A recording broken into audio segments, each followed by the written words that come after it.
श्री राधे राधे। भक्तों, गीता में प्रभु ने कहा है 9वें अध्याय में, अपि चेत सुदुराचारो भजते मामनन्य भाग साधुरेव समन्तव्य सम्यक व्यवसितो क्षिप्रम बहुत धर्मात्मा शश्वच्छांतिम निगच्छति कौन्तेय प्रतिजाने न मे भक्त प्रणश्यति। प्रभु ने कहा, दुराचारियों में भी सबसे बड़ा दुराचारी ही क्यों न हो, लेकिन जब वो अनन्य भाव से मेरा भजन करने लग जाए तो उसको साधु मान लो, क्योंकि बहुत जल्दी वो धर्मात्मा हो जाएगा और वो मेरा भक्त हो जाएगा। बिल्कुल यही घटना घटी थी जगाई मधाई के जीवन में। जगाई तो जल्दी सुधर गया, लेकिन उसके बाद मधाई भी सुधर गया। दोनों ही महादुर्दांत दस्यु राजसत्ता के अहंकार में डूबे हुए और प्रभु की कृपा और प्रभु के नाम की कृपा से चरणों में पढ़ करके रोते रोते अब अपने जीवन को इतना बदल लिए वो लौट के घर ही नहीं गए। और कल आप श्रवण कर रहे थे किस प्रकार से सुधार हुआ। जगाई तो पहले सुधर गया और उसके बाद मधाई बहुत बिगड़ा हुआ। उसने ब्रह्मचर्य व्रत लिया, नित्य 2 लाख हरि नाम जपे, गंगा के तट पर रहकर संतों भक्तों की सेवा करें। आप श्रवण कर रहे थे कल, उन्होंने गंगा किनारे रह करके अपने हाथों कुदाली से एक घाट तैयार किया और उसे लोग मधाई घाट कहने लगे। अब भी नवद्वीप में मधाई घाट प्रसिद्ध है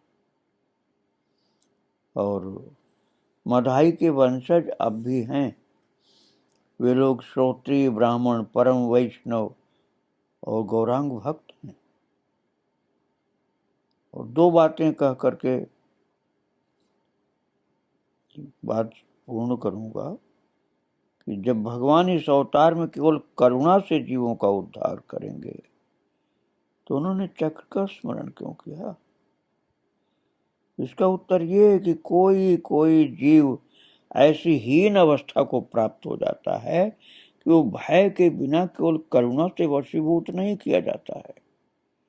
केवल करुणा से जगाई कोमल हो गया, किंतु मधाई नहीं हुआ। मधाई तो भय पा करके अपनी दुर्दशा समझ पाया। जब चक्र का आवाहन किया तो उसको मृत्यु अपनी दिखाई पड़ी, तब सुधरा था। दूसरी बात यह है कि श्री गौरांग महाप्रभु दोनों भाइयों को अचेत अवस्था में छोड़ करके फिर चले भी गए। बात ये थी कि वहां अत्यंत भीड़ हो गई थी और दूसरे जबरदस्ती किसी के घर धावा बोलकर उसका उद्धार करना ऐसा उपयुक्त तो नहीं था। वो उद्धार ठीक नहीं होता।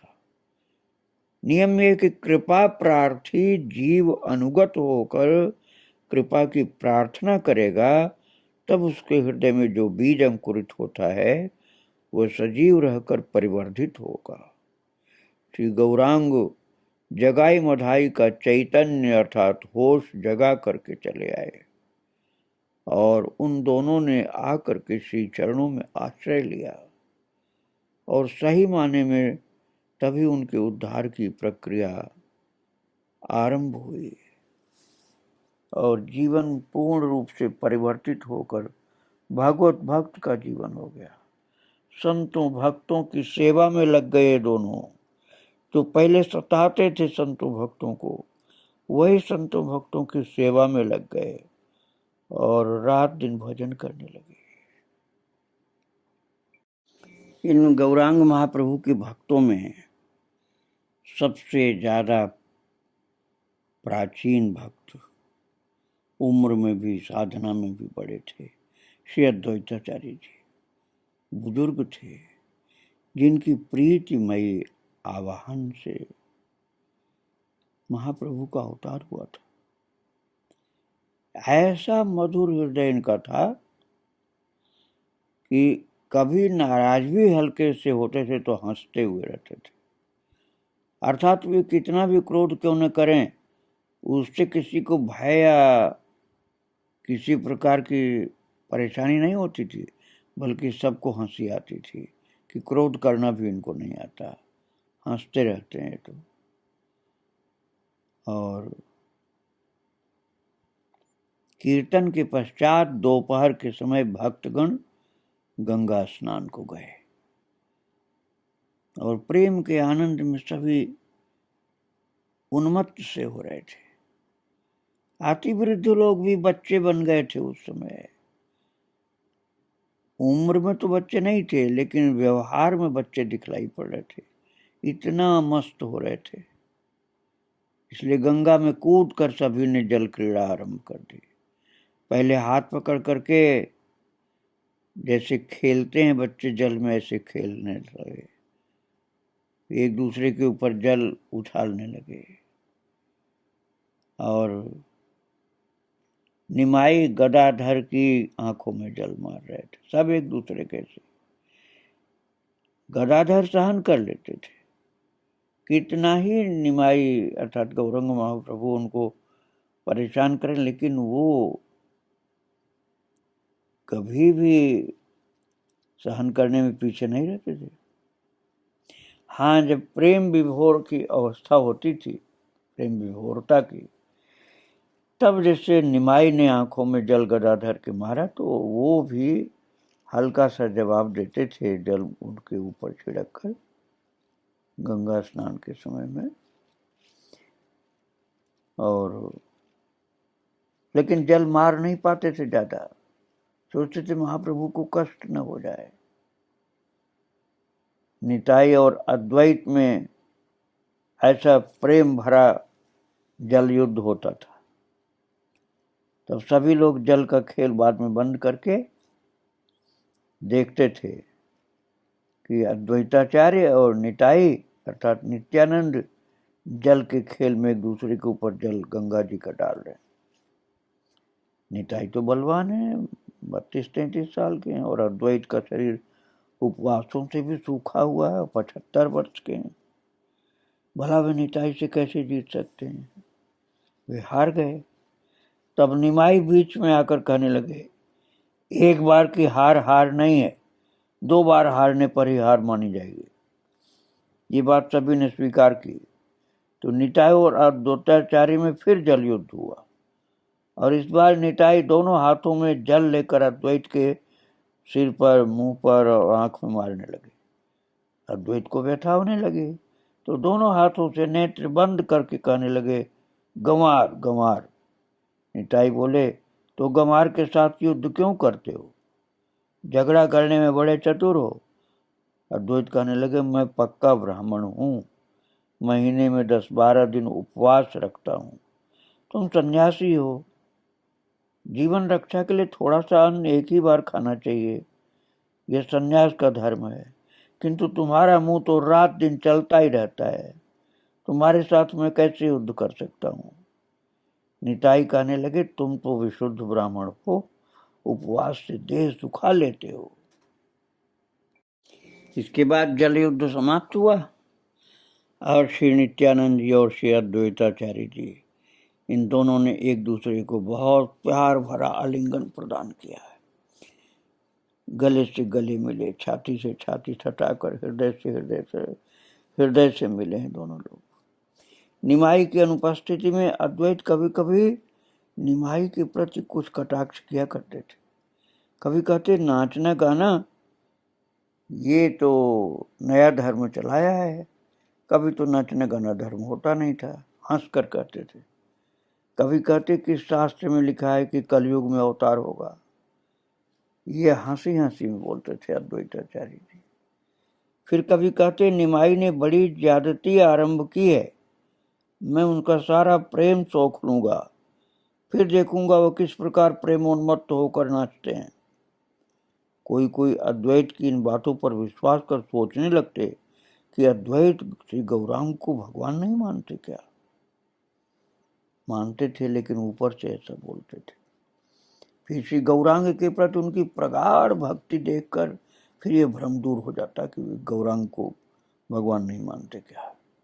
एक दिन श्रीवास ने अद्वैत के मुख से निमाई के विरुद्ध ऐसा कुछ सुन करके उत्सुक होकर गौरांग से पूछा, प्रभु अद्वैत क्या तुम्हारे भक्त हैं? उस समय गौरांग का भगवान भाव था। ये बात सुनकर वे कहने लगे, श्रीवास तुम क्या कह रहे हो?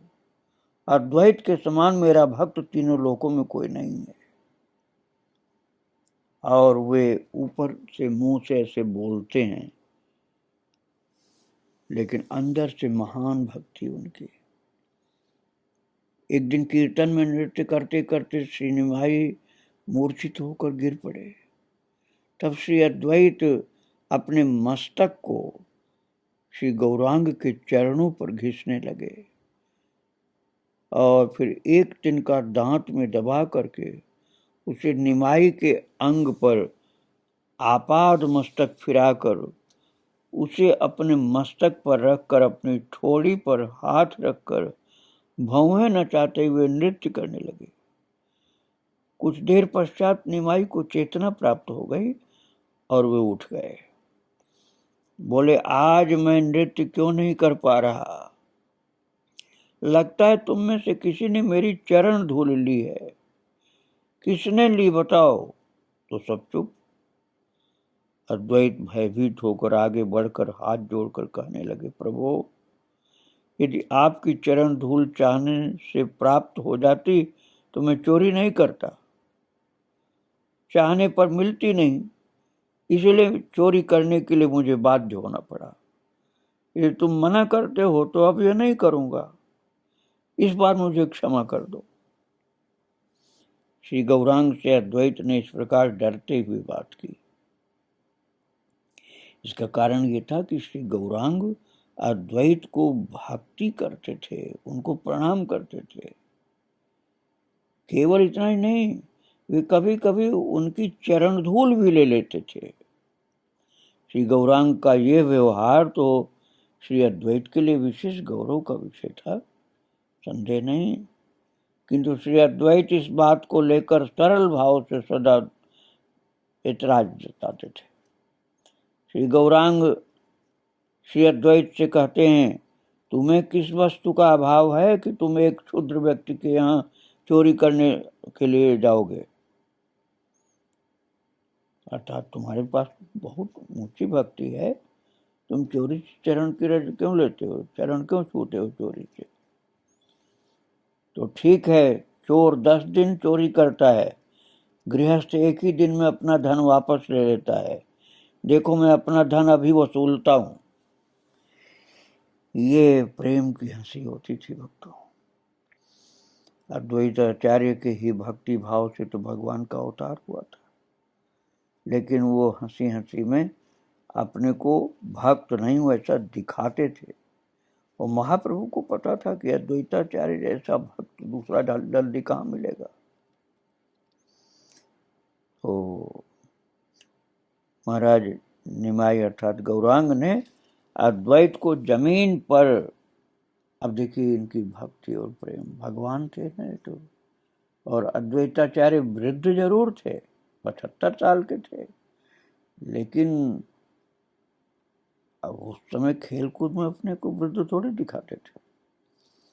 महाराज अद्वैताचार्य को प्रेम में हंसते हंसते उठा करके जमीन पर पटक दिया श्री गौरांग महाप्रभु ने, और उनके चरणों में, ध्यान से समझना, श्री अद्वैताचार्य के चरणों में गौरांग महाप्रभु, चैतन्य महाप्रभु अपना मस्तक घिसने लगे उनके चरणों में और कहने लगे, देखो मैंने सब वसूल कर लिया।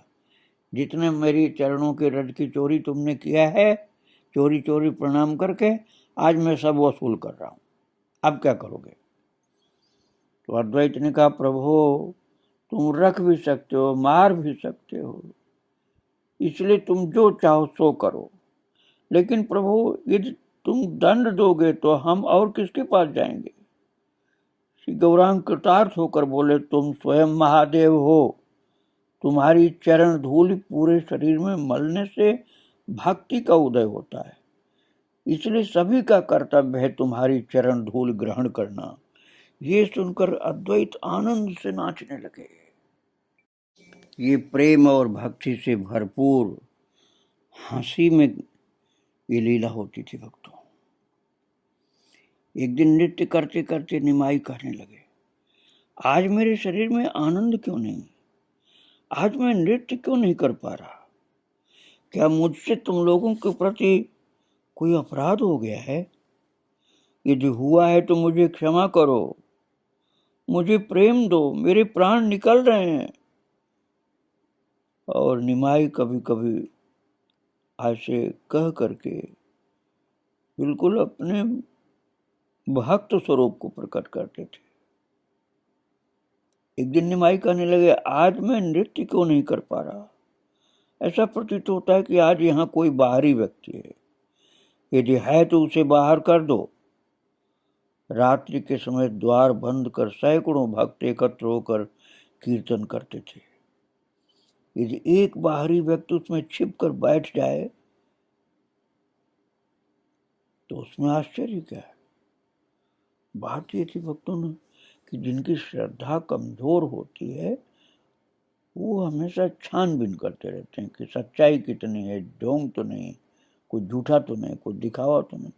ऐसे अपने को ज्यादा पढ़े लिखे, ज्यादा चतुर चालाक बुद्धिमान कहलाने वाले लोग ऐसी भूल करते हैं, श्रद्धा कमजोर होती है उनकी। तो श्रीवास के आंगन में श्रीवास की भक्ति देखकर महाप्रभु नृत्य करते थे और सैकड़ों भक्त भी। लेकिन एक दिन महाप्रभु को बिल्कुल आनंद नहीं आ रहा। उन्होंने कहा, कोई जरूर इसमें है छिप कर बैठा हुआ, जो भक्त नहीं है उसको निकालो। तो निरीक्षण करने के बाद जो श्रीवास के आंगन में खोजने लगे महाप्रभु, तो कई भक्त को लोग खोजने लगे। तो कुछ लोगों ने कहा, नहीं महाराज यहाँ तो कोई नहीं था। निमाई ने फिर नाचना प्रारंभ कर दिया, किंतु दुखी होकर फिर कहने लगे, अरे आनंद नहीं आ रहा, निश्चय ही यहाँ कोई ऐसा छिपा हुआ है जिसके अंदर श्रद्धा भाव नहीं है।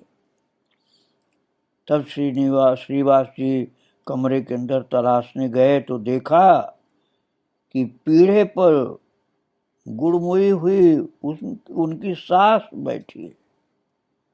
श्रीवास की सास बैठी है, उसके अंदर भक्ति नहीं थी। उसको फिर अलग करना पड़ा। बाद में महाप्रभु की कृपा होती अलग बात है, लेकिन उस समय सबके नृत्य के बीच उसको नृत्य के प्रति श्रद्धा भाव नहीं था। वो एक अन्य दिन निमाई इसी प्रकार नृत्य करते करते कहने लगे, मेरे हृदय में प्रेम क्यों सूख गया? अवश्य कोई बाहरी व्यक्ति जिसके अंदर श्रद्धा भक्ति की कमी यहाँ उपस्थित है। तब श्रीवास ने कहा, प्रभु मुझसे अपराध हो गया। एक साधु ने मुझसे कीर्तन देखने का अनुरोध किया, मैंने उन्हें भला आदमी समझकर आपसे अनुमति लिए बिना ही यहाँ आने दिया। प्रभु मुझे क्षमा कीजिए, ये भले व्यक्ति हैं, केवल दुग्ध पीते हैं, दुग्धाहारी हैं ये। हाँ, इनकी श्रद्धा भक्ति में कमी होगी, मैंने इनके वेश को देखकर बुला लिया था। निमाई स्थिर सुनते रहे, किंतु जब श्रीवास ने कहा कि वे केवल दूध पी करके जीवन धारण करते हैं, तब प्रभु ने व्यंग के स्वर में कहा, दुग्ध पीकर जीवन धारण करने से थोड़े ही भगवान मिल जाते हैं, इसलिए अपने साधु को यहाँ से चले जाने को बोलो। प्रभु का भाव देखकर भक्तों ने उस भले मानुष ब्राह्मण को फिर आंगन से बाहर निकाला और दरवाजा बंद किया। लेकिन वो भद्र पुरुष इस प्रकार अपमानित होकर भी जरा भी दुखी नहीं हुए। उन्हें लगा कि बिना अनुमति के अंदर आ करके उन्होंने विशेष अपराध किया है। फिर वे सोचने लगे कि जो अद्भुत दृश्य मैंने देखा है वो अनुभव के परे की बात लग रही है, और ऐसा सामान्यतया मनुष्यों के द्वारा हो नहीं सकता। श्री निमाई पंडित स्वयं भगवान है क्या? तब उस साधु दूधाहारी के मन में बात आना शुरू हुई जब बाहर बैठा दिया गया। फिर वो सोचने लगा दुग्धाहारी साधु कि इतनी शक्ति जीव में संभव नहीं जो इनके अंदर है। अब सेवा द्वारा महाप्रभु की कृपा प्राप्त करूंगा। ऐसा सोचते सोचते वो ब्राह्मण अति प्रसन्न मन से जा रहे हैं कि एक भक्त ने द्वार खोलकर उन्हें पुकार कर कहा, प्रभु तुम्हें बुला रहे हैं। ये सुनकर के वो ब्राह्मण द्रुत गति से भीतर आए और श्री गौरांग के चरणों में गिर पड़े। प्रभु ने कहा, उठो, तुम्हारा कोई अपराध नहीं। मैंने तुम्हारी परीक्षा के लिए दंड दिया था और देखना चाहा था कि दंड दे करके तुमको बाहर निकाल दिया गया, अब तुम्हारे ऊपर इसका प्रभाव प्रतिक्रिया कैसी होती। यदि तुम बिल्कुल भक्तिहीन होते तो तुम्हारे अंदर भाव बिल्कुल भी नहीं होता, लेकिन तुम दंड पा करके भी झुंझलाए नहीं। अपने को कृतार्थ मान करके जो कुछ सोच रहे थे वो मुझे मालूम हो गया है। मैंने कहा था दुग्ध पान करके जीवन यापन करने से भगवान नहीं मिलते, ये बात सही है, लेकिन तुमने संकल्प किया कि सेवा के द्वारा भगवान के श्री चरण प्राप्त करूंगा, इसी बात के लिए मैं तुम्हें आलिंगन जरूर प्रदान करूंगा।